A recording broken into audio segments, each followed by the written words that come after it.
Hi, it's Texas. I'm CBS 19 Chief Meteorologist Brett Anthony.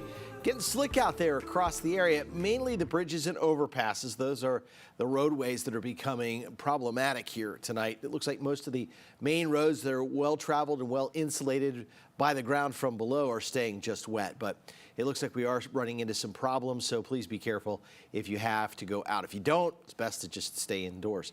All right, let's take a look at what's going on. Currently, we have a winter storm warning that is in effect until noon Wednesday. It's all those counties back there in pink. That is just updated to extend out till noon. Not because of more ice in the forecast, but the storm system just taking a little longer to get out of here. And then in the purple areas here from Linden to Longview to Jacksonville to Nacogdoches, not Nacogdoches, I shouldn't say, but we've got Linden to Longview to Henderson, Jacksonville, Crockett. All of those counties, they are under a winter weather advisory until 6 p.m. So Marion, Harrison, Gregg, Rusk, Cherokee, and Houston counties. And then once we get past the wintry weather tomorrow afternoon, we've got a flood watch in effect until Thursday evening, and that's because we are expecting to see some heavy rainfall Thursday. Right now, it's just a nasty cold night out there. The streets here from our Chase Bank building camera look just wet. Temperatures sitting, though, at 30 at Tyler. That's a key number. You get down to 29 or 30, and anything wet starts to freeze. 34 at Longview, 34 Nacogdoches, cloudy skies 36 at Lufkin. Mineola's at 29, Canton's at 28, Emory's at 27. So northwestern parts of Smith County out toward Athens, north and west of that, north up toward Gilmer and Mount Pleasant. Those are the areas that are seeing probably the most trouble when it comes to roadways, bridges, overpasses, and also ice accumulating onto tree branches.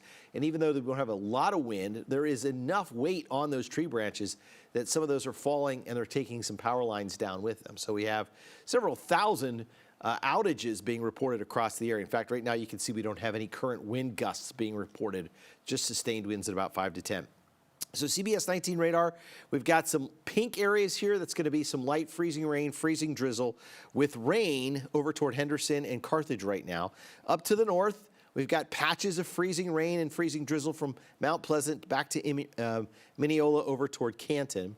And then from Palestine back towards Centerville, we also have some freezing rain. And as we widen things out, you'll see how this is essentially running from the southwest to northeast across the area. So this will continue for the next couple of hours. Once we get into the overnight hours, I think that's when we start to see a little bit of a break. So here's the forecast for the rest of the evening. Temperatures are going to be pretty steady here, lower 30s, cloud cover after 11 o'clock. Then we get back to about 3 a.m. and we're looking at some freezing rain moving back in. So we've got trouble this evening, a lull overnight, and then likely some trouble tomorrow morning up until about 9 o'clock. And then the temperature should get above freezing and things should improve dramatically after that. We'll have an update on the forecast coming up on CBS 19 News at 10. Hope to see you then.